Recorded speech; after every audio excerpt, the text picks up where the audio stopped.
and get started tonight. Thank you for coming. It's wonderful you are all here.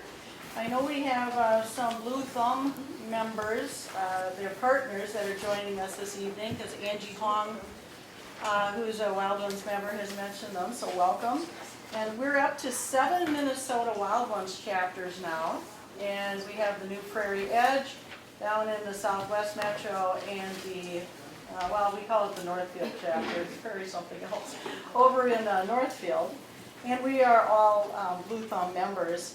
So that's Blue Thumb Planting for Clean Water. And some of their handouts are over near the door there, so we have a variety of handouts from that group. It's just an excellent statewide organization. We also have some, well, let me introduce myself first, I always forget to do that. So I'm Diane Hilscher, and I'm president here of this Oak Savannah chapter. We also have some booklets titled Go Native to sustain songbirds and other wildlife in your garden, which was based on the work of Doug Chalamy. This is my well-tagged book. That's really excellent, so there may be still some back over there. It was actually put out by the St. Paul Audubon Society and the Minnesota Audubon, as well as Wild Ones supported it, and Outback Nursery as well. So let's see, I think maybe we'll just go ahead and do the plant of the month here and have Connie Tealon come on up. Connie is owner of Cedar Hill Natives, and she's our SCOS treasurer. We can't quite figure this little thing out here, so she's going to just bring the plant in and talk about it. I probably won't put it on that. Could I just put this here? Let's hear it. So, those of you not on the board, what is Turtlehead. Oh, yeah. Okay. And should I just, I can stand up here. So this is a plant that is native to the eastern half of Minnesota. So Minnesota is the far west boundary for this species. And it's found naturally in wet areas such as wetlands and the edge of shorelines. And it likes full sun to part sun. And yeah, like I say, wet to moist soils. And it grows 2 to 4 feet tall. And in a garden, you can use it, well, if you have a natural shoreline, you can plant it near a lake or a wetland, and also in rain gardens, but it does spread by rhizomes, though. But my own personal experience with this plant, I have it in a bit drier area, and I have not seen it move at all. So I don't know if any of you have any experience with this plant in your yard. Does it spread? Yes. It does. When it's really happy? Well, it must be moist? It must have to be very happy. Well, it's in clay, and it's not by the shore, but there's a big patch of it now. Oh, okay. So it kind of stays in a big patch. Yes. Yeah, mine has moved. It has. Yep. But we could either see or by Probably, yeah. rhizome, so. Yeah, exactly. My own personal experience is it hasn't moved, so I must not be doing something right or something. And the reason I chose this plant is I finally slowed down enough from all the business of owning a native plant nursery to really sit and look at the bumblebees and how they interact with this plant. And it's interesting because this is more of a closed flower, and if you want after the presentation, you can come up and look at this. And the bumblebees will go from flower to flower to see if there's one that's open enough, and they kind of push their head in there to open it up and crawl way in, so only their back end is sticking out of the flower. And then when they back out, they clean their antenna off, kind of like a gerbil or a hamster does. They kind of clean their head. And I thought that was so fun to sit and watch that. So, any questions? Yes, what's it called? Oh, I'm sorry. It's, well, someone already mentioned, but Chelone glabra, if I'm saying that right now. And Chelone is derived from the Greek word meaning tortoise, because the flower head looks similar to a turtle sticking its head out of the shell. And glabra is the Latin word for smooth, which means the leaves and the stems are smooth. They don't have hair on them. Thank you. What about the pink one? The pink one, I don't know a lot about, but there is a native. Leone. The species Yes. is Leone. Yep. It's pink. It has a broader leaf than that. I have it in my backyard. It started one plant. It's about 7 by 20 feet now. It So spread. that spreads too. It flowers starting beginning of August. It's just beautiful because when everything else in the landscape disappears, there it is, and the bumblebees love it. And that one I think is native more to the south of the Eastern, state. yeah. Or is it also east? Yeah, it's more, yeah. More a deciduous forest plant. Any other questions? That's what I'm understanding at, 2 to 3 feet, and this can get up to 4, depending on the conditions that the plants are in. Maybe I'll put this over here for now, so you can look at it after the presentation. Thank you. Thank you, Connie. And Connie's also a water resources engineer, so she really does know wetlands and lots of watery things. I also wanted to say welcome to Andy Weaver from Stillwater High School. And then I hear something about a bee club or a bee club. Students could get extra credit if they came here in a bee outfit. Oh,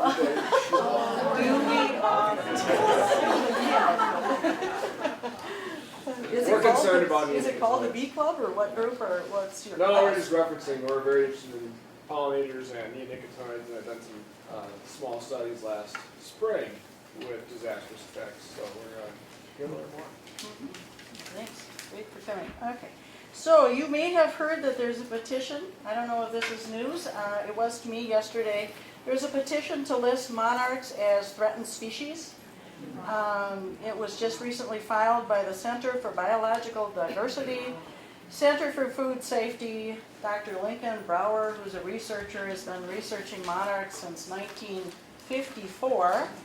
And the Xerxes Society for Invertebrate Conservation to protect the monarchs under the Endangered Species Act.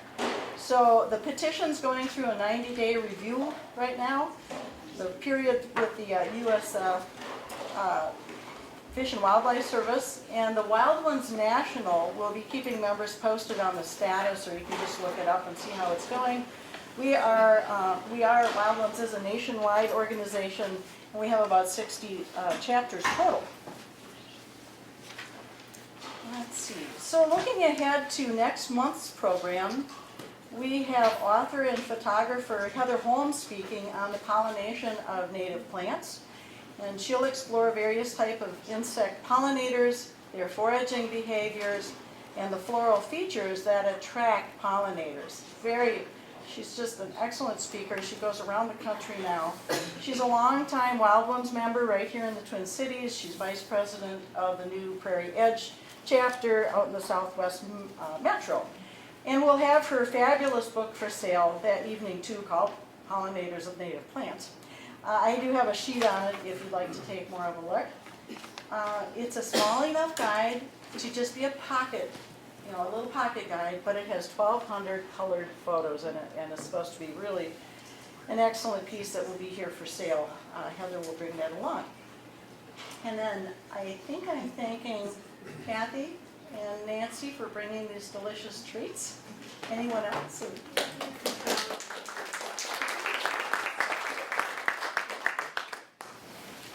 Are there any other announcements? Anyone? Yes. I don't have the exact title of the film that's going to be at the Science Museum. I didn't think to bring it, but starting October, I think it's 4th or 5th, the Science Museum is going to be showing a monarch butterfly film that's been around the United States for several years now, but has not come to the Twin City area.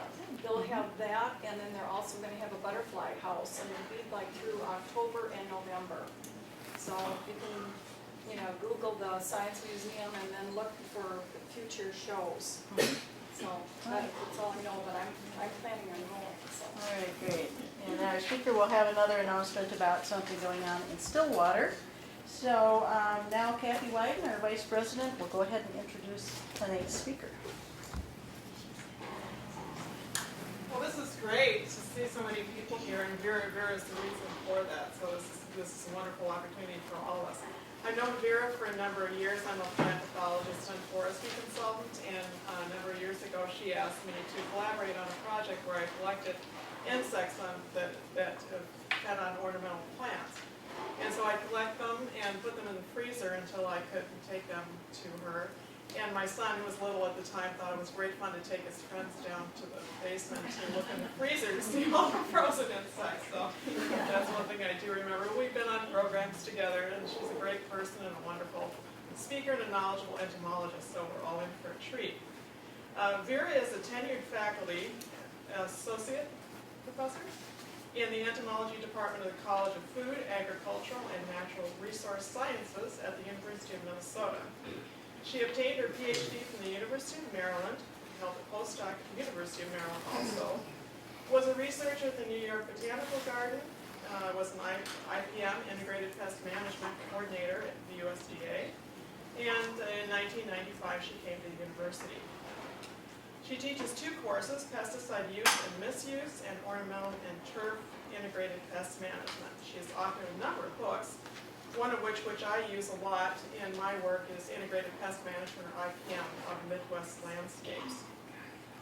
She has trained 8 graduate students and 1 postdoc, and she is the director of CUES, the Center for Urban Ecology and Sustainability. And it focuses on sustainable urban ecosystems that promote natural resource management. In 2010 and 2014, Vera received an LCC-MR grant on mitigating pollinator decline. And she's done a lot of research on her topic tonight, which is neonicotinoidal insecticides and bees. Is the threat real? Thanks, Vera. Thanks, Kathy. So I'm really happy that you invited me. Can you hear me? Can you hear me all right? Yeah. Okay. So next week, on the 16th, Lori Schneider and myself and Lex Horan from the Pesticide Action Network North America are going to speak to the Stillwater Council, the Stillwater City Council meeting. We're going to give a presentation about trying to get them to understand to not use neonicotinoids on landscape plants that the city owns. So that's going to be going on next Wednesday. Tuesday, sorry.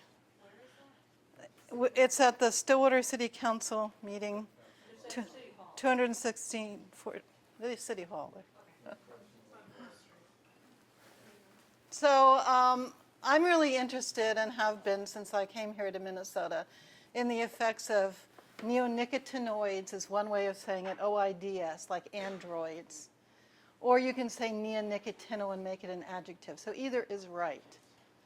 So lately people have been using the oid form, so I'm switching to that to do what other people use. But you can use either it's neonicotinoid or neonicotino insecticide. And so I want to talk to you a little bit at first, because I'm from New York and I have a habit of talking really fast. And people always say they can't follow me. And so I'm going to try, because I really want to express to you a lot of the details. And so these issues on neonicotinoid insecticides and pollinators are rather complex. It's kind of, I always like to give the analogy of the old child tale of the blind men with the elephant. When you wear different, when you can't see and you touch different parts of the elephant, so you interpret it differently. And that's exactly what's going on with interpreting, do neonicotinoid insecticides affect bees? So if I would have to give you the cliff notes, and I like to do this before I talk, so then you've heard it a second time when I give you the data. I'm very data oriented. I don't like to do advocacy alone. I do advocacy only when I can present my data and show you what I found. I've been working on this issue since 1998. When I first came to Minnesota, I was very interested in having people adopt IPM principles and use less pesticides. There's so much beautiful surface water, so many migratory birds here. Very interested in reducing the impact of pesticides. It worked for about 2 years, and then the systemic insecticides came about, and nobody would listen to me anymore because you just apply it to a plant, and you don't have to have any education knowledge. It prevents that plant from any insect feeding on it. That's how toxic it is. And I start to say to Bayer Chemical Company early on, Well, if it gets in the whole plant, it's going to appear in pollen and nectar.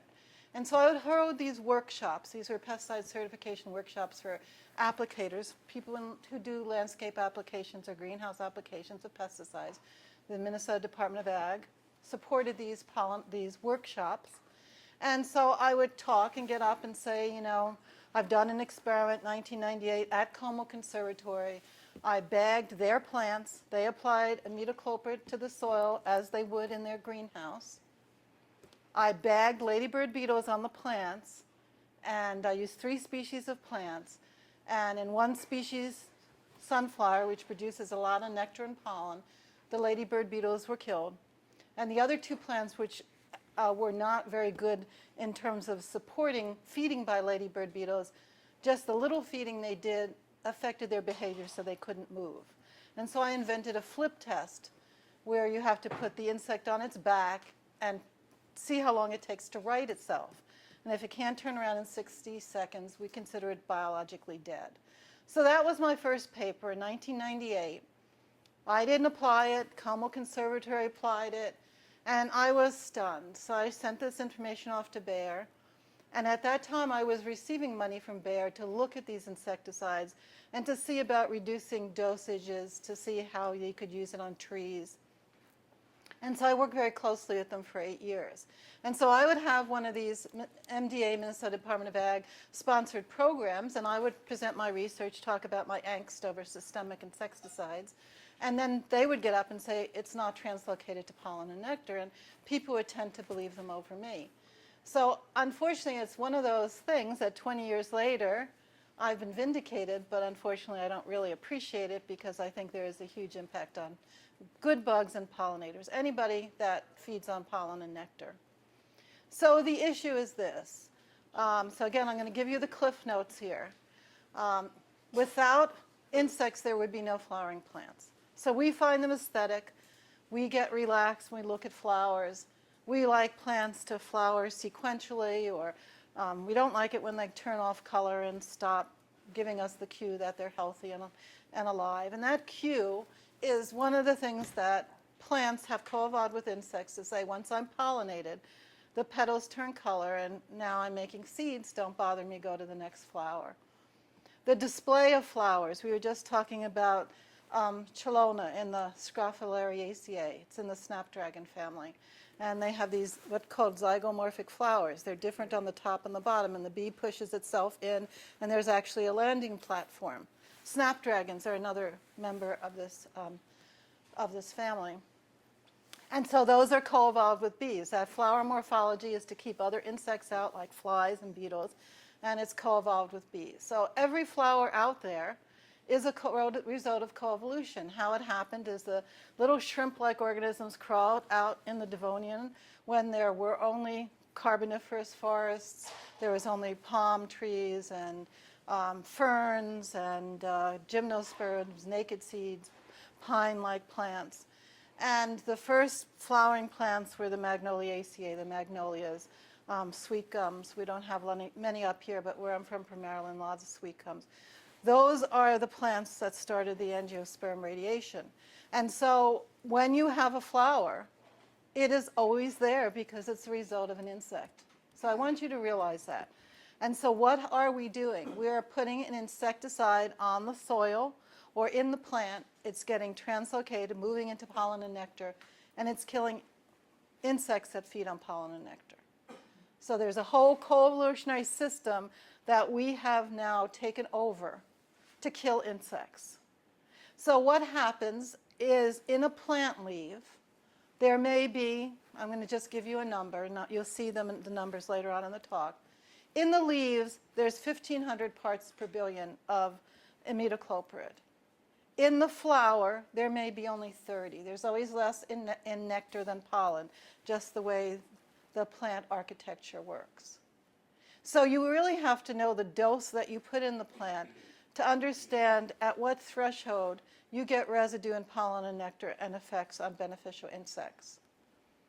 So I work not only on bees, I have data and published papers on the effects on butterflies.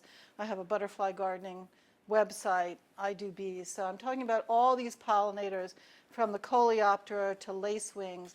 I mean, all adult insects feed on pollen. So we talk about the very co-evolved pollinators, bees, honeybees and bumblebees, but every insect wants pollen. It's like a hamburger. It's free protein. And when you go get it and fly to another flower, you pollinate for that flower. So this is a highly co-evolved system going from these generalist pollinators who can pollinate any plant up to the specialist ones, the chelone, the turtlehead we're talking about. So it's a huge system that only evolved for insects, and we're co-adapting that thing, putting pesticides in the plant, and potentially having drastic effects on those that eat pollen and nectar. So that's the cliff notes. This, what I've told you, is all true. The argument gets involved with how much you put in the plant. So we have two systems that people argue about: managed bees, honeybees, and native bees, bumblebees. It's very difficult for me to work with solitary bees because they have an annual life cycle. Lots of times they are in the ground, or they put their nests in hollow tubes, trunks of trees and branches. So most of the research has been on honeybees, and recently a lot of research from Europe, France, and Great Britain on bumblebees. And I have a bumblebee paper published too. So there's a huge difference in the way honeybees and bumblebees interact with pollen and nectar. And that is affecting the results, whether you can say neonicotinoid insecticides affect bees. So this is, if you're a negative person, disinformation. If you're a positive person, it's just lack of education. But I personally believe there's a lot of disinformation going on out there. So what you have is honeybees. Managed honeybees aren't native. They have this very sophisticated eusocial system where there is a queen. She doesn't forage. She's protected by her sisters.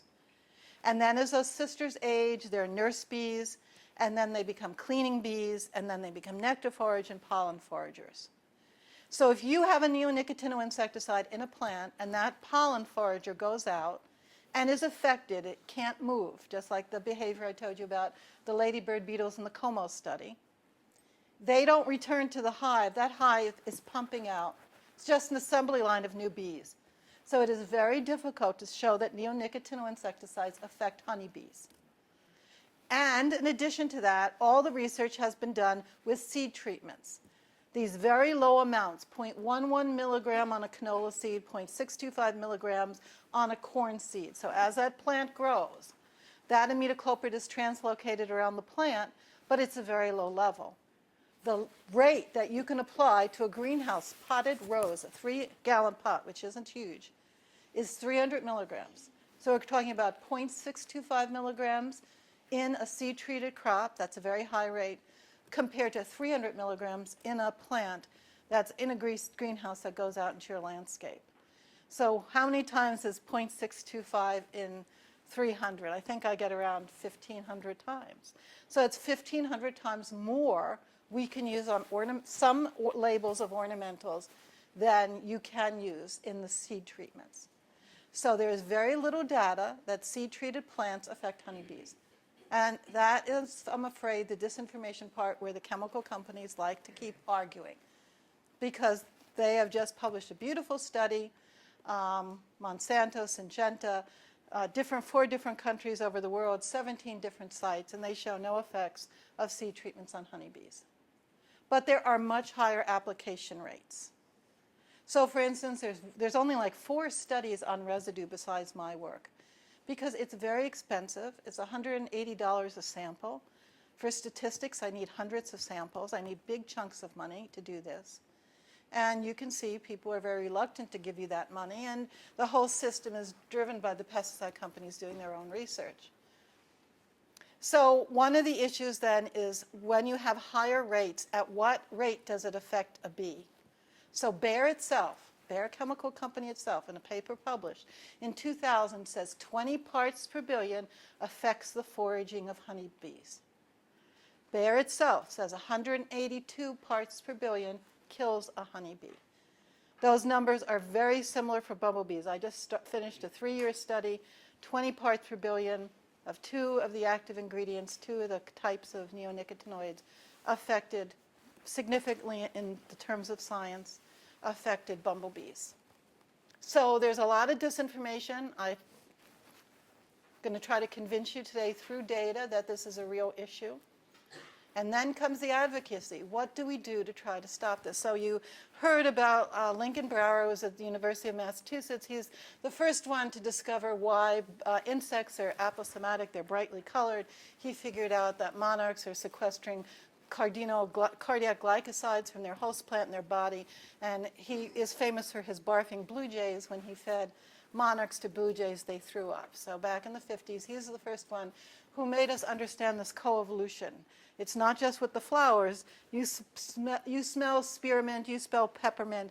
All those chemicals are co-evolved. So a plant says, I smell like peppermint, and insects that don't feed on it don't respond to it. So it reduces the number of insects that will feed on it. So I know we are very much in tune with humans, but I hate to tell you, all those beautiful smells and flowers are from insects. So coevolution of insects. All right, so that's the Cliff Notes. The data is real. The data supports the issue. But you can use these arguments in all different ways. So the question is do landscape plants or pumpkins, like I mentioned, from a EPA-approved application rate, does enough imidacloprid or any other neonicotinoid get into pollen and nectar so it will affect a bee? That is the bottom line. And nobody talks about that. They all, in all the arguments in the newspaper, everybody's focused on honeybees and seed treatments. And so I'm going to convince you that in many applications we use higher rates, and these higher rates are at the level that are going to kill bees and beneficial insects. So I've been doing this since, like I said, my first published paper is 1998. I've worked on ladybird beetles. I've worked on monarch butterflies, painted lady butterflies, lacewings, Adagyra, pseudococcea wasp, honeybees, and bumblebees. So I feel confident in telling you I know what I'm talking about by this point. All right.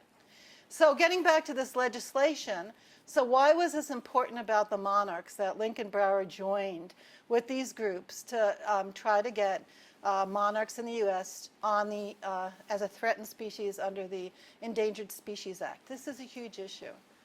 And it's going to be a huge fight because once you say something's a threatened species, you can't do management practices in habitat. So it means you can't kill milkweed plants anymore with herbicides in agricultural fields because those are the larval hosts of monarchs. So the implications are huge if this happens. So I'm sure it's not going to get passed the first time. I'm sure it's going to have to go back and forth. But I can only express to you one other incident I'm aware of. And that was back in the 1970s. They used a chemical, and it's still used in ornamentos, called chloropyrifos. And they were using it on rice, on a weevil. And a group of migratory birds went through. I think they were bobolinks. And it killed thousands of birds. And from the Migratory Bird Act, that pesticide got banned on rice. So these acts that are to protect our native fauna are very, very important in helping us with these pesticide issues.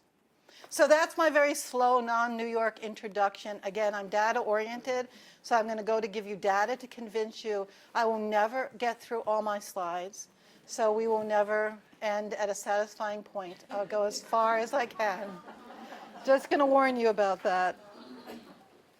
All right, so if you get interested, tantalized, want to help, again, I don't do advocacy, but there are groups that do. And if you join them, showing up in person, writing letters, you can help pollinators. So I stress you to look online and find different advocacy groups to join.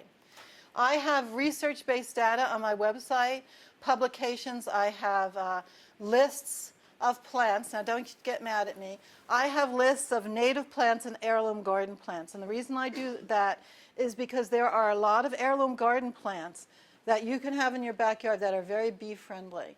Agastache, everyone knows Agastache, giant anise hyssop, is a great bee plant. Angelica, Korean Angelica, that's flowering now. The big purple one is a great bee plant. I plant about 5 flats of Mexican sunflower. Does anybody else do that? I have migrating monarchs all over my backyard, and they actually nest in the trees in my backyard. A great bee plant. That is, all of these are native somewhere, but that's a Mexican sunflower. Asclepias curasavica, Mexican milkweed, sometimes called bloodweed. Again, that's what they use in all the butterfly gardens to support They're wonderful plants. And why are they wonderful plants? Because they produce copious amounts of pollen and nectar. The flowers are very accessible to insects. So I know Doug Talamany and I went to graduate school together. We shared the same office for 5 years. So I'm very aware of Doug and his work. But I'm a little more over there that native plant restoration is really important to not lose species, to get seed banks restored. But I also want people to understand that you can help bees with some heirloom plants. So all those bedding plants out there, like impatiens or begonias, are useless. You have to go through things like catnip, and some of the ones I've talked about. So on this website, there are lists of native plants and some heirloom garden plants that you can start to use to support bees and butterflies. And I can't say enough that we need to restore more habitat, else we're going to lose all these charismatic insects. In my backyard, when I first moved here 20 years ago and I planted native plants, I went to Prairie Restorations, got a rototiller, took up all the grass, planted huge flower beds in my backyard. I was stunned with all the beneficial insects, all the different wasps and ladybird beetles and the hundreds of species of native bees that showed up. I get nothing now. And it's all from habitat destruction, lack of food plants, and pesticide use. So it's no silver bullet. It's not like we have one thing. It's a combination of multiple factors. But I think, in my perception, the neonicotinoid insecticides are adding to this. So let's look at some data. So there's my website. If you just put my name in Vera Krishik, it will come up. You have to navigate. It will go to my research page, so you have to navigate, click on the Q's logo at the top, and you'll go back, and then there'll be a page listed pollinator, and it will have all these different handouts on pollinators. There's posters, there's pollinators and bees, pesticides for homeowners, pesticides for nurseries, all different resources. All right, so how do we save bees? Let's just do the cliff notes once more. Use contact insecticides on flowering plants, such as bifenthrin, cyfluthrin, neem, azadirachtin, spinosad. Do not use systemic insecticides. And I'm going to give you their names in a minute. Plant a seasonal phenology of native and garden plants, heirloom plants for nectar and pollen. Only single-flowered plants, not double flowers. When you make a double flower, you take the male parts and you turn it into petals. That's how you get a double flower. No pollen and nectar left. Provide overwintering habitat for bees. So if the bees, your kids grew up and you still have that sandbox, bees love sandboxes to overwinter, and be inclusive rather than trying to get rid of them. Do not kill queen bees in the spring and fall, else you destroy the population. And understand the types of bees and different methods to conserve them. So you're going to hear from Heather.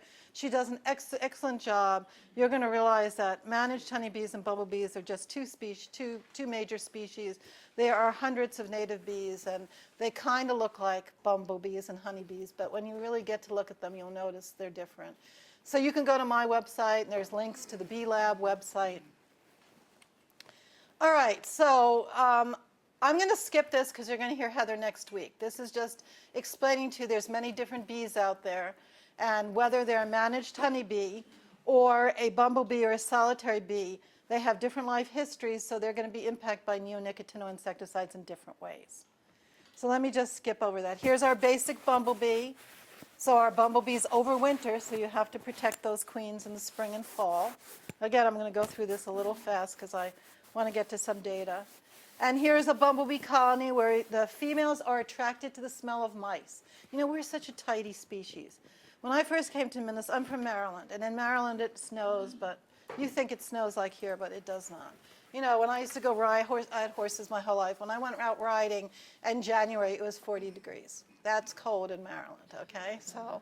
So we leave all our landscape plants, the flowers, the dried flowers, so we have something to look at. When I first came here, you know, the gardeners and my neighbors, everything was gone in September. There's just dirt, and I just couldn't figure it out because that's all the habitat insects need to overwinter in. So our management practices are really affecting insects, and they're affecting bees. What bees like to overwinter in is they like it when there's a couch on the side of the road with down branches on top. That's a bumblebee's mecca for overwintering. But they are attracted to the smell of mice And so if you in your garage keep your mice, they'll go in there. I have bumblebee queens all the time coming to my garage. I've tried to put out pots for them, you know, taking the debris from the mice nests and sticking it in pots and overturning them, and I've never managed to convince them where to go and make a nest. But I have bumblebee queens quite a bit, about 4 species, just from the little management I've done in my little suburban backyard. So I know you can help them. So the big issue is these queens in the fall and the spring, providing them with food. When they come out in the spring, it's usually a flowering plant like an amarlanker. I come from Maryland, we call it shadblow, because that's when the shad migrate and people used to eat shad eggs. So here, what do you call amarlanker? Serviceberry. Okay, so serviceberry, catkins on some of the salix species are really good. Pussy willows are good. So they need food right away in the spring. It's really hard to find herbaceous plants. You can buy bulbs nowadays. I just saw Menards had the bulbs of the ancestral tulips. They like those. I've planted those. But it's very hard for bumblebees to find spring food that's a herbaceous plant. In the fall, the asters are really good. Plant those New England asters. Goldenrod, I've done a study at the Arboretum, and goldenrod and New England asters are what bees are really using. All right, so I'm just going to skip these pictures and go right to the systemics. So here's the issue with systemics. So there are 4 major active ingredients of neonicotinoid insecticides. So it's like a family. You know, Jack Miller, John Miller, Steve Miller, Mary Miller. The last name is Miller, so that's the neonicotinoid insecticide. And then there's ones that have different chemistry, and they have other names. And you either spray them on the plant, you put them on a seed, or you inject them in the trunk of a tree, or you put them in the soil. And they all get translocated around the whole plant. This is very uncommon for insecticides. Herbicides kill that way. A herbicide you put on the leaf, it gets translocated. There's like 26 different mechanisms for how it kills the plant. We're going to talk about the mechanism, how neonicotinoids kill, and you're going to understand why it's such a bad thing for bees. Contact insecticides you spray. They only stay active for 2 weeks. The flowers that open afterwards have no insecticide in them. So if you have to spray an insecticide, or in agriculture, where they need to use insecticides, they are not going to have a big issue if they lose some neonicotinoid insecticides. There's plenty of other insecticides out there that, because they don't last as long on the plant and aren't translocated into pollen and nectar, they're actually better for bees. So actually, right now, in the history of us and agriculture, this is the worst time for beneficial insects because of this use of neonicotinoid insecticides and that they're translocated to pollen and nectar. So it's not just that insecticides are being used, it's the fact in this co-evolved bee food or beneficial insect food that has co-evolved for 200 million years, we are now putting pesticides in the co-evolved food. That's basically what we're doing. Okay, so this is the big data chart that I need you to work with me to understand. So it says neonicotinoid insecticide toxicity, sublethal dose, more than 20 parts per billion. So the way we translate how much is in nectar to how much a bee eats and how much gets in their gut is we move the decimal point over one place. So that is 2 nanograms per bee. 2 nanograms per bee makes the bee forget how to get home. This is 25 research papers. No one's arguing about it anymore. In bumblebees, it's harder to show in honeybees, but there's data for honeybees too. So this is not a lethal dose. This is not the dose the EPA is saying kills bees. It's the dose that they're saying kills bees is 4 nanograms, so it's half of it. And Bayer is saying 182 nanograms or 182 parts per billion kills a bee outright. So I know these are just weird numbers, but let's just bear with me. So in a flower, if there's 20 parts per billion and a bee eats that nectar or pollen, it's going to affect their behavior and the behavior of beneficial insects. So I'm going to say bees, but remember when I talked to you about ladybird beetles in my Como experiment, they couldn't right themselves. They couldn't figure out how to forage. They don't die. They just don't know what to do. So 2 nanograms. What is 2 nanograms? So let's talk about this. How many of you eat a heart-healthy aspirin every day? And if you don't, please do. They're really good as you get older. They really help your heart. So those are usually, a regular aspirin is 320 milligrams. Those are 80. So a heart healthy aspirin is 80 milligrams. Okay, that is 80,000 micrograms, and that is it's 80,000 micrograms and 80 million nanograms. So 2 nanograms kill a bee. 2 nanograms. Think about that. I don't even think 1 grain of aspirin is more than 2 nanograms. I don't think it's. That's how toxic these chemicals are to bees, and why. Okay. So most insecticides have worked on something called the cholinesterase, the chemical called acetylcholinesterase. We have it, insects have it. And so I'm talking about things called organophosphates, like orthene, durazban. We still have it for use in urban landscapes. You have a lifetime exposure. That's why the EPA is trying to get rid of them. It affects your nerves just like it affects an insect. The difference in the neonicotinoids is they affect a receptor called the N-acetylcholinesterase receptor. We don't have many of those receptors. So they don't affect us, but they're very toxic to insects. That is the problem. Many papers coming out now showing that they're killing aquatic insects. Papers in the Netherlands where there's very high levels of metocloprid in water. They are showing that it's affecting birds. Now the birds are decreasing that feed on insects. So the chemical companies are going to argue this study isn't done right, this study is correlative, not mechanistic, and they're absolutely right. They're absolutely right. But as a body of science has progressed, and you add every year more and more papers, empirically, you have to accept that something is going on. That's the position I want to give you. Scientifically, empirical data, there's so many papers now that support that neonicotinoid use is very high and it is affecting insects. I can clearly say that and go to sleep tonight and have no problem.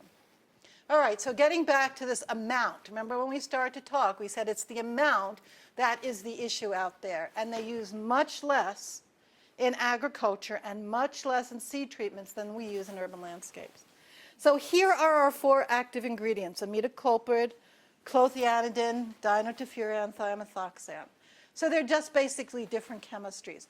If you look in that second column, 4 nanograms per bee, they're all around 4. Dinotefuran says 23, but basically I would use 4 nanograms per bee, which would be 40 parts per billion, is how much you need in nectar and pollen to kill a bee outright. To affect their behavior, you only need 20, half that amount. Remember, Bayer says you need 182 parts per billion. And I'm telling you right now, based on the EPA data, you only need 40. All right, so what is going on in the world? So 143 of 442 million acres in the US, that's about 1/3, now use neonicotinoid insecticides. Not just as seed treatment, it's used in practically every crop as either a soil or a foliar treatment. 83+ million acres of corn have neonicotinoid treated seeds, and bees use pollen. They don't like corn pollen, but they use it in late summer when there's not much flowering. So this is just the active ingredient. So Marathon 1% used in greenhouse is 1% imidacloprid, 99% inert ingredients. So this little table at the bottom is the active ingredient. So in Minnesota, we used 52,000 pounds of active ingredient. Remember, 1 Marathon is 1%. That's 1 gram per 100 grams of product. So we're just looking at the gram of active ingredient. California, 348,000. In the U.S., 700,000 a year. So this is... You said that the chemical marathon or the product called marathon? We can talk about it, yeah. That's what I'm talking about, marathon, yeah. Okay, so those are pounds, pounds. So 700,000 pounds of AI. Provado, which they use in field crops, the highest you get is 42% of AI. Most of it's 24%. So if I multiply that by 4, I'm going to get 2,800,000 pounds of active ingredient. That is an incredible amount. And you see the same thing for clothianidin, thiamethoxam, our sister chemicals. So let's look at some maps. These are from the USGS, U.S. Geological Survey. EPA registered imidacloprid in 1994. There's a map of the U.S. in 1994. some hot spots. You see cotton, you see citrus, something up in Washington State, that's the little brown stuff, where you used imidacloprid. Now look on the other side, 2011. All that brown is imidacloprid use. And this isn't even seed treatments. So this is not the acres we just talked about, the 143 million, the 83 plus million acres of corn. This is not seed treatments. This is foliar and soil uses. Everyone was stunned when they found out this did not include seed treatments. All right, so if we look at the other chemical, thiamethoxam, registered in 2000, you see the same thing. Registered 2000, nobody's using it. See it in 2011, the brown. Clothianidin, 2004, 2011, and diinterferon, again. Diinterferon isn't used as much because it's highly water soluble, and there's a big fear about it getting into surface water. All right, so here's a summary of some stuff we've talked about together. Corn has 0.11 milligrams, sorry, canola has 0.11 milligrams. So a milligram is not even, maybe 2 aspirin grains are a milligram. So 0.11 milligram on a canola seed, 0.625 milligrams on a corn seed. So those have never been shown to affect honeybees when the corn or the canola grows and flowers. In landscapes, in nurseries, we're allowed to use 300 milligrams in a 3-gallon pot. And I'm going to show you how much gets into pollen and nectar from that. So 480 times more in a pot compared to a corn seed, 2,700 times more than a canola seed. So landscape label. So you can use 29 grams on a basswood tree.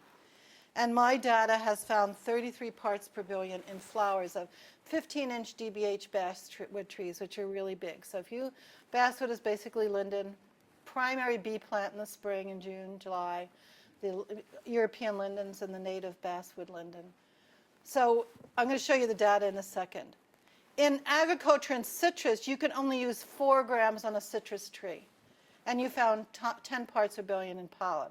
So Bayer did a very nice study with the University of California, Riverside. They're trying to get imidacloprid registered on citrid. And so they did this really nice study. It cost them $600,000 and actually looked at how much imidacloprid was in citrus pollen, in orange blossom pollen, and how much was getting into the bees and how much was getting into the hives. So we have 29 grams on a basswood tree. And we get 33 or more. My data goes up to 100, but the mean is 33. The range is up to 100. Okay, so have I convinced you there's much higher uses in landscape than agriculture? Okay. So here's just a reminder of linden. So, oh, that's me. We'll skip that.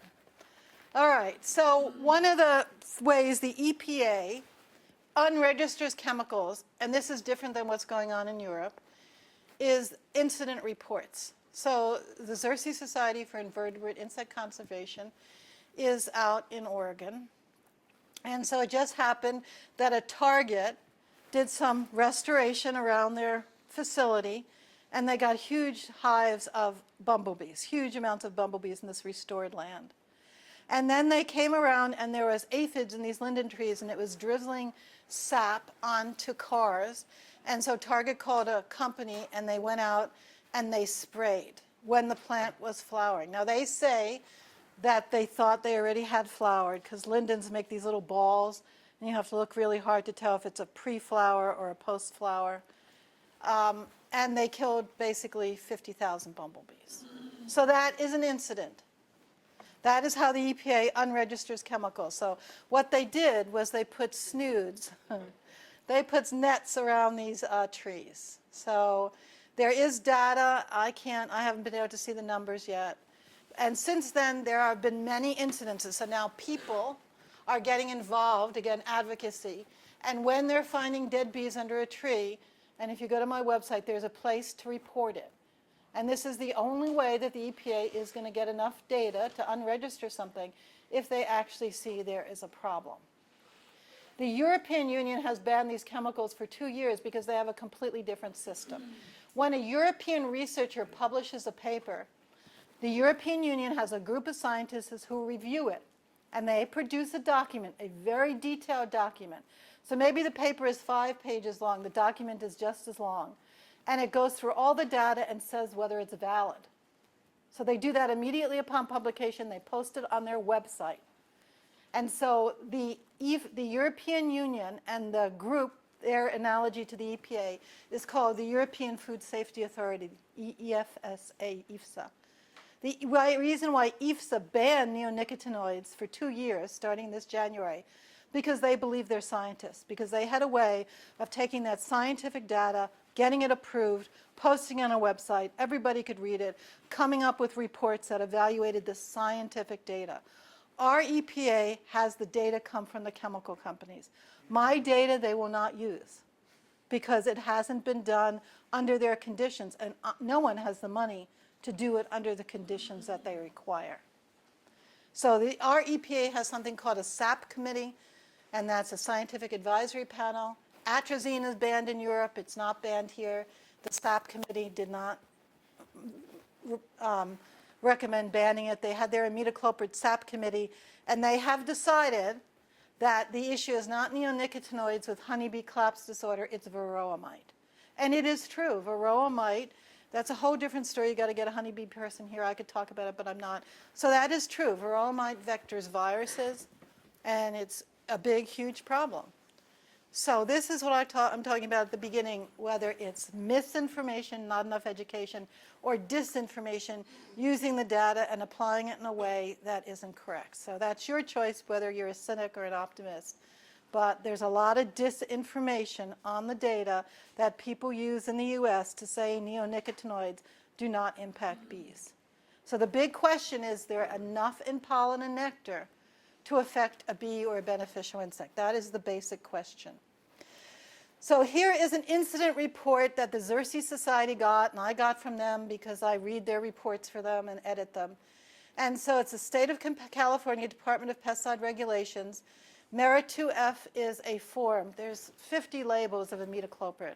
I'm having a student make a table for me. It's taken 2 months of all the chemicals and dosages. So my colleagues who work in this don't even know the dosages. This is very, very complex to figure out how much is actually applied. And so in Delaware, in Wilmington, on Tilia cordata, which is European linden, little leaf linden, or green spire linden, 2006 and 2007, they found hundreds of dead bees under the trees in 2008. So these neonicotinoids stay in the tree for over a year. So they applied it in 2006, it stayed in the tree. They applied it in 2007, it stayed in the tree.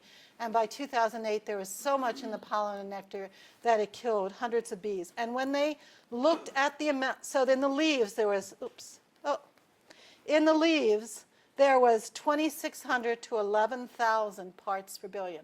What did we say kills a bee? 4 parts per billion, 40 parts per billion according to the EPA. We said 20 parts per billion affects their behavior.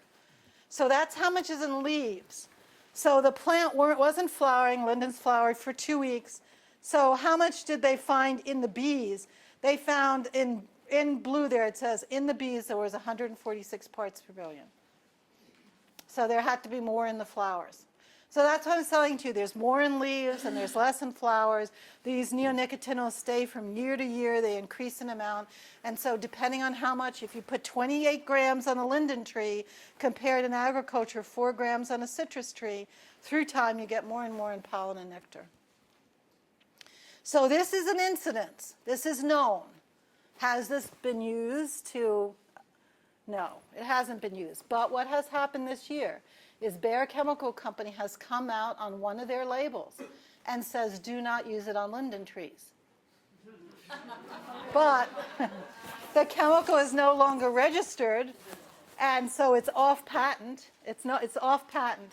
And nobody uses the Bayer formulation because it's too much money, and so all the other 40 formulations do not say that. But Bayer has put that on one of their formulations, Merit 4F, has put that on there. All right, so here is like a summary of these parts per billion. So nothing affect, we call it a control. 10 is the maximum amount you get from one of these seed treatments. Kathy, how much time do I have? I should be almost. It's almost 8. Yes. I'm going to end here. 10, 15 minutes. Oh, 10, okay. So 10 parts per billion is the maximum you get from those seed treatments. So if you put 0.11 milligrams on a canola seed or 0.625 milligrams on a corn seed, you get 7.6 is really the highest. I rounded it to 10. 20 parts per billion is what Bayer itself said starts to affect the recruitment of honeybees. 50 parts per billion is what they found in a pumpkin study. And 100 parts per billion is the lower level found in landscape plants. So remember, 4 to 40 nanograms or 40 to 400 parts per billion is how much you need to kill a bee. 40 to 400 parts per billion. Bayer itself says 182 parts per billion. But remember, these sublethal effects are the big effects. So if you, let's just review it once more. If at 20 parts per billion, 2 nanograms per bee, which is a very low amount, you have a bee forget how to navigate, and like I said, there's many papers, then they can't go home. A honeybee, it doesn't matter because their pollen foragers are at the end of their life. So if they disappear, it's no big deal. They have an assembly line of bees coming out. But it affects bumblebees because that means those workers don't go back. And once those workers are gone, the queen herself has to go out and forage. And then if she eats a plant with a neonicotinoid, she's done for. So there's a huge difference. So that's why I'm saying this, education, misinformation versus disinformation. There's a huge difference in the amount of neonicotinoids that affect a honeybee colony, a managed honeybee colony versus our native bees. And again, most people can't work on our other 100 species of native bees because they have life cycles that we can't grow them in the lab. That's the problem. So how long does imidacloprid last in a tree from a landscape level? So these two people, 12 months in a linden tree, and then you add it again. So every year you add more to the tree.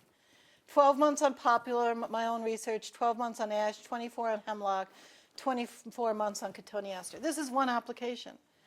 But in landscape, so all these EPA labels are based on how much you can apply per acre per year. There is no regulatory. Nobody goes out and enforces it. So a farmer, if he has 110 acres and he has a few fields, he can only apply imidacloprid supposedly once. Is that going to happen if your whole income is based on controlling pests? Are you not going to reapply it if nobody's watching? Nobody watches how much you buy. In landscape, it's completely different because you live on a quarter acre lot, a fifth of an acre, and so you have no idea what your neighbors are using, so there is absolutely no way. And the labels, lots of times, they say you can reapply them 2, 3, 4 times. So I'm going to make the argument, just from logic, that we may use much higher amounts in landscapes, and it lasts forever in perennial species. Agricultural species, you cut them down, you take the plants away with the imidacloprid. It does persist in the soil, and I don't even want to open that can of worms, soil. I just want to talk about foliage tonight. So here is a summary of what I've been trying to get you to understand. So seed treatment, 0.11 milligrams on a canola seed, 0.62. IFSA in 2012 banned the neonics in Europe for 2 years based on these data. Field crops, 4 milligrams per square foot. There's only 2 studies looking at residue. So here's such an important issue, and there's 2 published studies.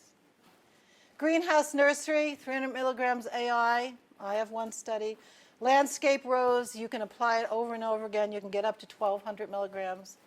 And here's a 10-inch tree, 28 grams, and a 24-inch tree, 67 grams of AI. That's just the active ingredient. So we're using very high levels in landscape. And remember, 1X labels, my data says they kill parasitic wasps, ladybird beetles, lacewings, and bumblebees, but not honeybees. You can't kill a honeybee. With even 200 parts per billion, we can't kill honeybees. We can affect the foraging pollinators. The foragers who are collecting pollen don't come back. But we can't kill a hive with 200 parts per billion given to them in nectar every day for 8 weeks. But you can, a bumblebee colony at 20 parts per billion. That's the difference between this assembly line that goes on in honeybee colonies of workers that go out and fly, and bumblebees have a very small number. A bumblebee colony can have 30 to 100 workers, mostly around 30 to 50. So kills a bee in one sip, 185 to 192 parts per billion, and affects foraging 6 to 100 parts per billion. Then you start getting mortality. So in order to discuss this issue, we've talked for an hour here. I've done this for 20 years, so I'm able to really reduce it to you to what the very salient issues are, so you can understand that there is so much misinformation and disinformation out there. So this is my own data. So in pots, I've put 0 milligrams, 25 milligrams, 30, 300, which is the labeled rate, and 600, which is the labeled rate. You can use it more than once. The second column is how many dead bees I find on Agastache. Now, these are not bees that can't forage. There's bees everywhere laying on their back, spasming. These are only the bees that when they die, their tarsi, their little toes, got caught on the flowers and they're hanging off the flowers. And if you look down, for us in science, those little A's and B's, when they're different letters, it means it's statistically significant. So at 600, a 2x application, the bees, they drink one sip and they're dead as a doornail. But you can see at 300, there's already twice as many dead bees than at 50. So there's 25 milligrams per pot. Remember, agriculture is only 4 milligrams per square foot. 4. And we can use 300 in a square foot in a potted plant. So in Agastache, even in the controls, I get a little imidacloprid because they've been treated before I use them in my research. So in that third column, we're reading down, you get 6. It should be 0. I didn't treat them, but they come treated. In 25 milligrams I add to the soil, I get 52 in pollen and nectar. 50, I get 133. And 300, a labeled rate, I get 1,973. And 600, I get 5,265. So starting at 50, it's going to pretty much debilitate a bee and make it so it can't move. And then we have Asclepias curassavica, that plant you see on the top, Mexican milkweed, and the data is very similar. And then Esperanza is a co-evolved plant. It's basically a shrub like catalpa. How many of you know catalpa trees? They're in the family Bignoniaceae, like the family Scrophulariaceae. They're co-evolved with bumblebees. This is a shrub form from Mexico and Texas. I got somebody to grow them for me, little cuttings. Weren't very aesthetic in their growth form, but beautiful flowers. They're in the trade now, so you can buy these. Great bumblebee plants, as long as you don't put imidacloprid in them. And so you see in the last two, you have Esperanza or this plant, it's called Tacoma statans. And then in the last one, you have a rose. And you see those have much lower levels because they're woody, and that's why we get this persistence over the years in woody plants, because the imidacloprid stays in the wood. So this is just one data set that I have, and my whole goal was to evaluate whether imidacloprid gets in pollen and nectar. So in summary, what can I tell you? Imidacloprid, dinefuran, clothianid, and thiamethoxam, the 4 neonicotinoid insecticides, absolutely are systemic, translocated to pollen and nectar. There's always much more in pollen, just the way the plant is configured, less in nectar. We only use 4 milligrams per square foot in agriculture. We use very little, less than 1 milligram as a seed treatment. And then in landscape use and greenhouse use, we can use much more. And so someday I would like to make a graph where I can put the amount you put in the soil, how much gets in pollen and nectar. I've asked Bayer for this many times. They say they don't have it. But that's what we need to show exactly at what point your killing bees are affecting their behavior. So the Europeans are working on this, not many people in the US. But I hope I've convinced you scientifically that there is enough scientific evidence that neonicotinoids are bad for all insects that feed on pollen and nectar. So my data, I have this for ladybird beetles, lacewings, which are predators, but they feed on pollen and nectar like ladybird beetles feed on pollen and nectar, a parasitic wasp that feeds on pollen and nectar, bumblebees, and again I say honeybees are really hard to show the neonicotinoids affect them because of a bunch of things that are different about their sociality. When a bee, who's the bee people here? Is there a bee person I can, okay, so tell us what bee bread is. Do you know what bee bread is? So a bee eats pollen, what comes out their hypopharyngeal gland? Bee bread, right? And that's what they feed to the larvae. So they're detoxifying it in their body. Bumblebees don't do that. So their larvae are getting pollen directly with imidacloprid. So these life histories make the effects of these neonicotinoids. Honeybees, the queen never leaves. Bumblebees, the queen is drinking that pollen. The queen is eating the results of this detoxification by the bee from the hypopharyngeal gland in bumblebees. So a lot of information. You guys are great. You're still looking at me. My students usually by now are texting. A lot of information. I've tried to make it just the essentials. You can see why it's very difficult to get your hands around this issue, because it's not any silver magic bullet. Lots of different things affect the results, but the bottom line is that neonicotinoid insecticides are translocated in pollen nectar, and the more you use, the more is translocated, and we can use more in landscape plants and greenhouse plants than you can in agriculture. And so you're getting more in pollen and nectar. So any questions for me? Yeah? Does this have the smell or flavor of Silent Spring and Richard Harson's work with bioaccumulation and DDT? So there have been analogies lately about that. There are subtle differences. So DDT bioaccumulated in fat, this doesn't. DDT was an estrogen mimic, so it caused breast cancer, this doesn't. So the EPA does look, so it's not getting a star for causing cancer. There is data, if you Google health effects of neonicotinoids, there's starting to be reports on effects on neurophysiology of mammals.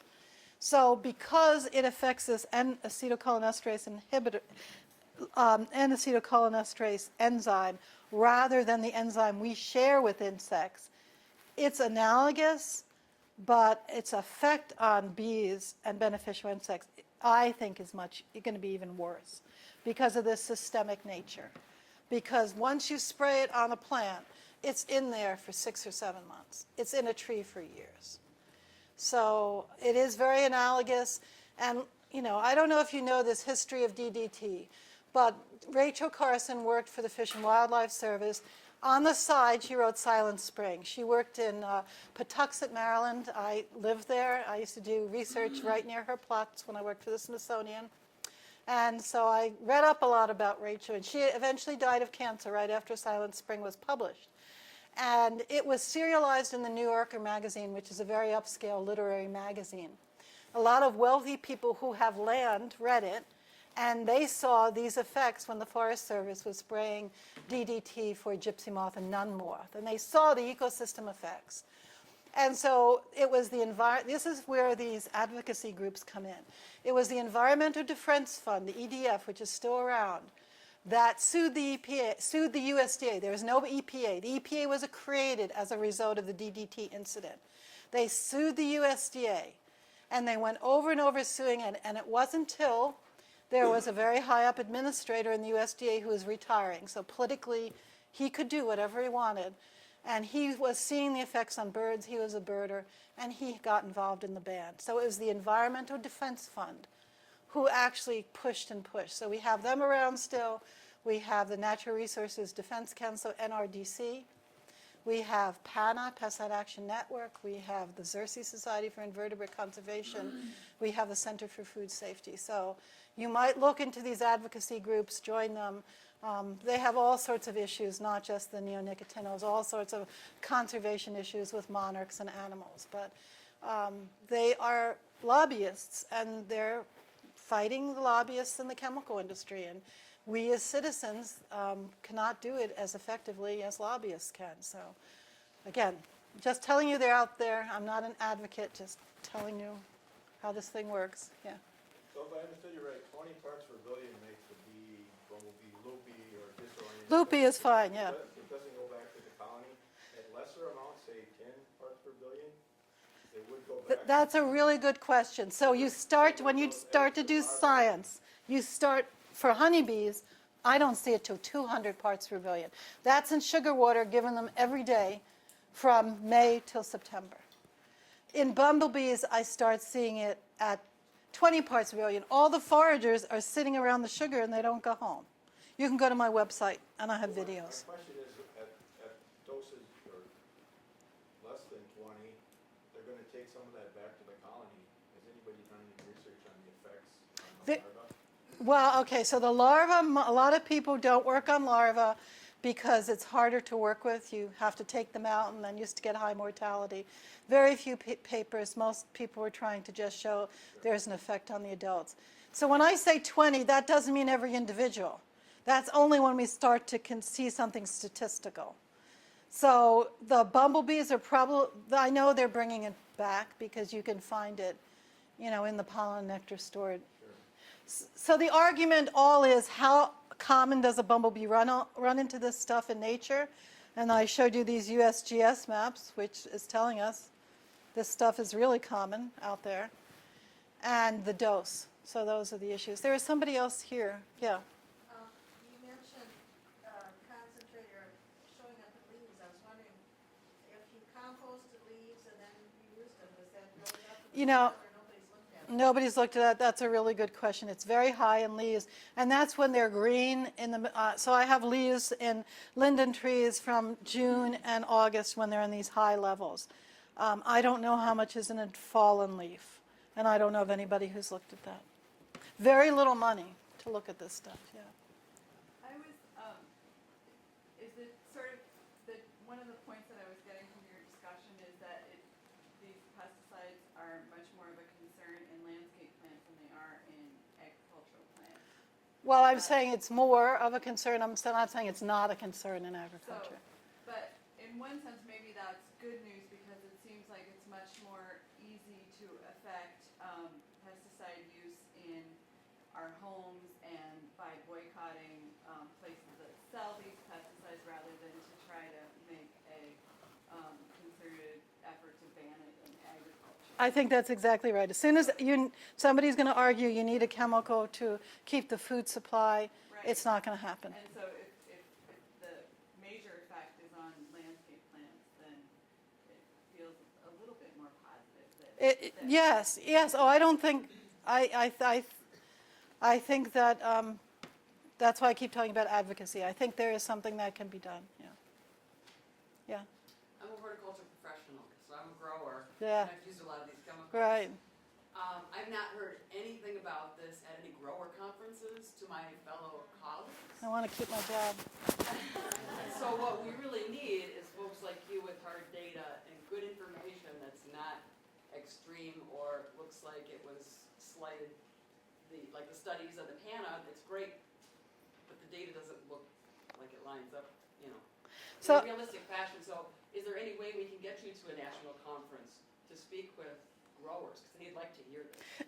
So we had an MNLA, Minnesota Nursery Landscape Day, and I spoke there, and they gave me 10 minutes, but somebody used up, I think, 6 of my minutes. And I was the only data for the whole day. Okay. And so, in Minnesota, we have a new law that if you advertise something, I'm very industry friendly. So the bottom line is I told people this day that you're misinterpreting the law. All these bedding plants, begonias, impatiens, calobrachoia, none of them bees feed on. You can use as much metacloprid as you want. People just take the pot and throw it away. That is not real soil. That's artificial media. It doesn't amount to anything. But you don't want to sell a plant like catnip that has neonics. So the whole nursery industry has jumped on, oh, we're not going to grow anything with neonics. And to me, it's like crazy. No. A poinsettia, any tabletop plant for a holiday, doesn't matter. No, it only matters a very small subset of native or perennial plants you're growing. And so then the EPA has registered the last 10 years all these very specific plants. So I gave recommendations for Bachman's to use something like pymetrozine, which is a new chemical that prevents the mouth parts from sucking. It doesn't affect any insect that's a predator that has real mouth parts, has to have a tube. And it works excellently. So for those very minor subsets that we're talking about, you have very good alternatives. But what is going on is if you go to HRI, Horticulture Research Institute, which is the new joint, it was Ohio Flower Growers, joined the Landscape Association, and they have lobbyists, and they were here August 5th, and he was at that meeting. They right away have a grower, oh yes, this is ruining my business because the neonics, I can't use neonics and I'm throwing away all my crops. So, and people at that conference says, we buy a rose bush, should we throw it away? And I say no. Because if it's a tea rose that never opens, no pollinator is going to use it. The only thing you shouldn't use it on are rugosas, shrub roses that have open flowers. So that information has been used wrongly by the nursery industry. Needs to come out. That Yes. needs to come out so But it's clear. unfortunately, if you read in the Scoop, and there's been 2 issues. Scoop is the newsletter of the nursery industry. They have 7 articles saying the opposite to what I say. So I sit there and say, do I shoot myself in the foot and put an article in or just keep doing what I'm doing? So for me, it is an issue of the whole thing has been blown out of proportions in my book. And if you have to use pymetrozine and other chemicals, charge people more money to ensure that so I'm on the board at MNLA and I say, just charge people more money. They're going to pay it and guarantee it's neonic free. Use your neonics on those plants that bees visit. You increased your market share, and I would say grow more ornamentals that bees visit because people want to buy them and make some money off this trend. But unfortunately, people look at me the other way. So. What are the implications? I know emerald ash borer is in Minnesota. It hasn't been confirmed in Washington County at this time, but one of the recommended management techniques or treatment to protect small ash, 6 inches or certainly less than 12 inches. Beyond that, they usually recommend pump injection. Soil drenches are recommended on small ash to protect them against emerald ash borer. What are the implications of? So this is when you're throwing on the. These are 1 annual treatments. Right. So I would say that as long as you don't have flowering plants growing under the tree, you're fine because bees, most of our ash in cities are a sterile form, so they don't make seeds. And they're males, and those males get areophyid mites, which eat all the pollen. So I'm not convinced that, and bees don't prefer them. So I'm not convinced it's a big issue. It's an issue on linden trees for Japanese beetle, but not, I don't think, an issue on ash trees. Is there something else that feeds on those mites that might be affected by increased? No. That's why we can't get rid of the mites. Nothing feeds on them. Yeah. I'm wondering if you know anything about the neonicotinoids being transferred by stormwater? Yeah, so that's a good question. There just recently 2 papers have come out in the U.S. showing that the neonics are in part petroleum level in surface water. This whole idea, if you homeowner treats an ash tree with a soil drench near a storm drain, I'm going to tell you my own research. I always recommend the granular, not the flowable, not the liquid, because in my own research I had a couple acres of poplar trees. I was working with Bayer, and whenever I used the flowable on a day that it rained, I had none in my tree a month later. It all ran off. So it does run off. It's very water soluble, dinutyfuran, and not one of those active ingredients is more. So we now have money in Minnesota to look at surface water, and they are picking up imidacloprid. So this is the big issue with atrazine too. So you have to go to the Natural Resources Defense Council website, look at their white papers, look at their data, and there's pulses. So what the argument is, if the pulse is above the threshold, but it goes back below the threshold, we don't count pulses. So the arguments for imidacloprid in water would be similar to the atrazine, and I would send you that Natural Resources Defense. They have 2 white papers on atrazine.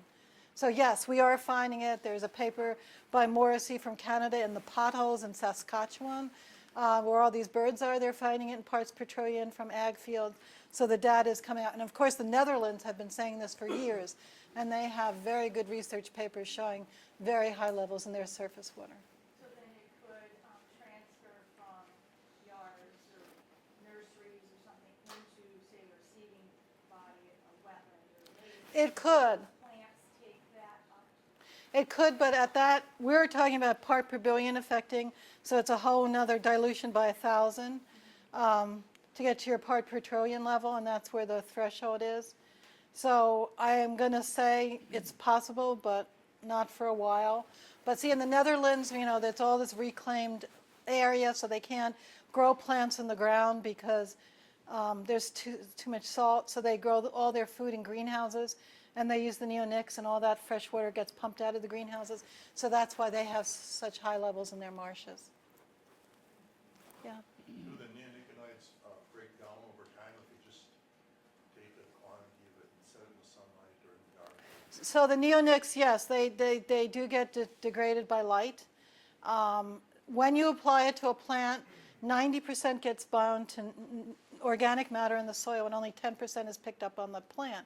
There is not a good knowledge on the dissociation curve. So we know the EPA itself will tell you it lasts for a year in soil, but we don't know if it's bound or if it's in a form that would be taken up by another plant. And we don't know that dissociation curve. So even though in an ag field, potatoes, you may add more each year, how much disappears? So it gets broken up into metabolites that aren't effective. So none of that is known.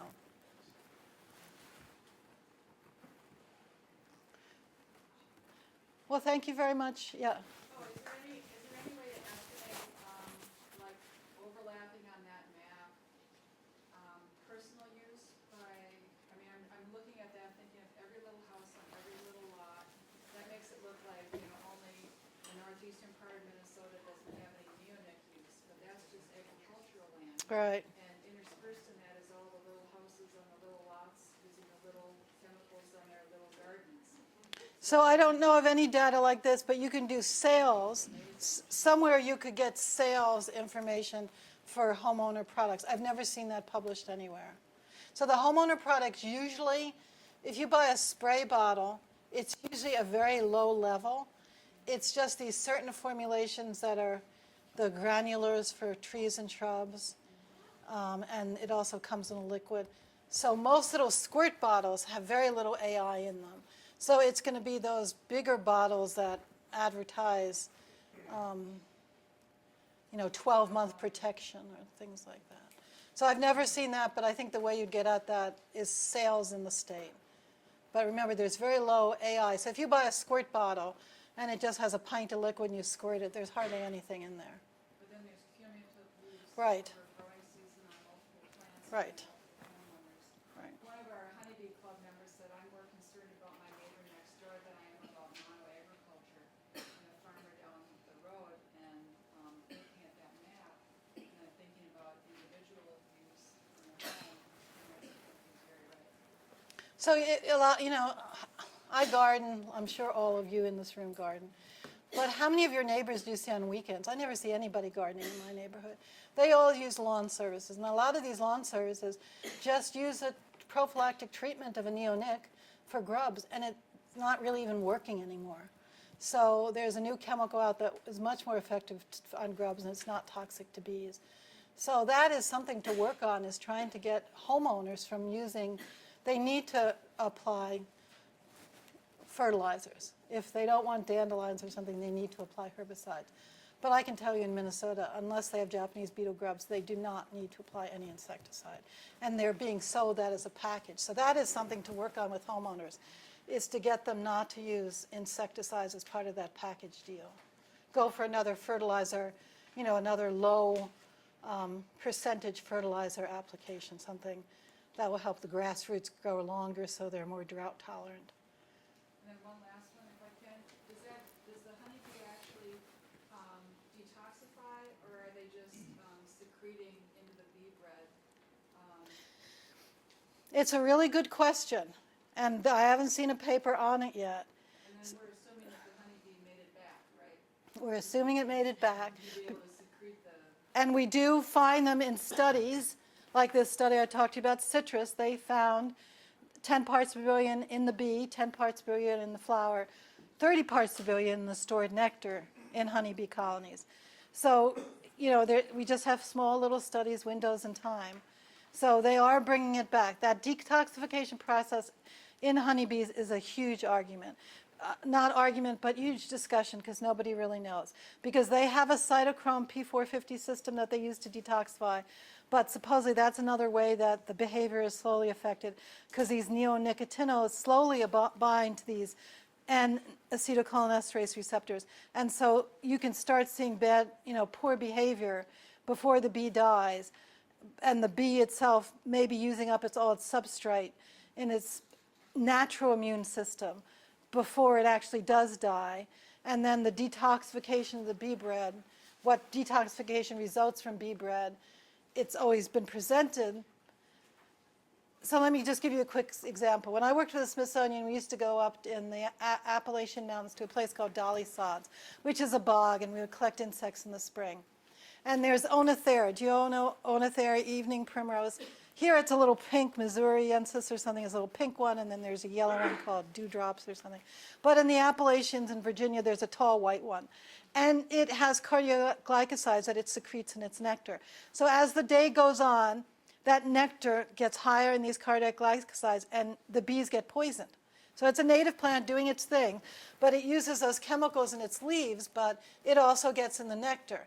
And then the bees, by the next day, they can fly away. They detoxify it. But that is what these detoxification systems in bees are meant for. So we call them xenobiotics, foreign substances in honey and nectar. So by putting all these native plants, put all these chemicals in their leaves to kill pest insects, those naturally also get secreted in nectar. So that's why they have the detoxification system. Actually, how much it detoxifies, I wish I could tell you that, but I can't right now. I haven't seen a paper. Yeah. Vera